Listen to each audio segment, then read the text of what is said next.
Hi everybody. Okay, so I'm back with another K-drama to see. Have you already seen it? And if not, is this something that you would check out? So before we get into this video, you already know the drill. Like this video, follow me for more, and share this with someone you know that would be into K-dramas and will potentially check it out.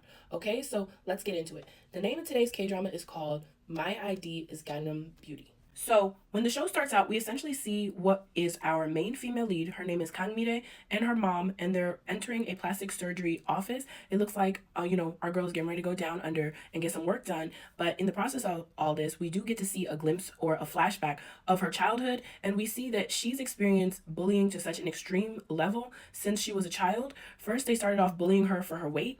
Then they started bullying her for her face, calling her an orc. It got so bad that she actually contemplated unaliving herself. Now you can just imagine, growing up and experiencing that level of bullying for, your face, and just overall how you look would lead someone to having extreme insecurities, and that's exactly what happens to Kangmire.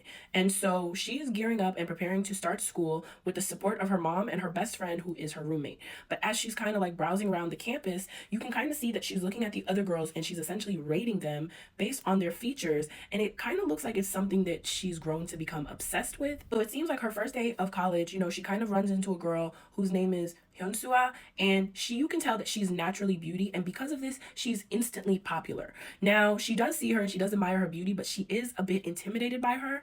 And so, as everything is going on, she's kind of really not expecting to run into anybody that knew her prior to her coming to the school.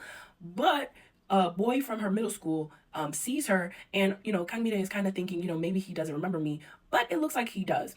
So she's kind of gotten to the point where, regardless of what people are talking about her, either they're commenting on how beautiful she is, or they're commenting on the fact that she's not naturally pretty. She had to get work done, and that ultimately leads to her getting the nickname Gangnam Beauty, which is a name they give to people who spent a lot of money to get cosmetic surgery to look aesthetically pleasing. The entire premise of the show is really just kind of like her adapting while living on campus, and experiencing world in different ways. So kind of seeing like how people are treating her now that she is beautiful, as opposed to others who are hesitant to interact with her because she's not naturally beautiful. But it's just kind of like one of those things that she has to learn to overcome and adapt, and kind of just take ownership in, like, yeah, I had work done, but this is who I am. This is my personality. So definitely let me know if this is a K-drama that you've already seen before. And if you haven't, definitely let me know how you felt about it in the comments. Now, for me personally, I didn't really like this K-drama so much, but I did watch it all the way through. And so I'm eager to hear how you felt about it. But as always, thank you so much for watching. Okay, thanks. Bye.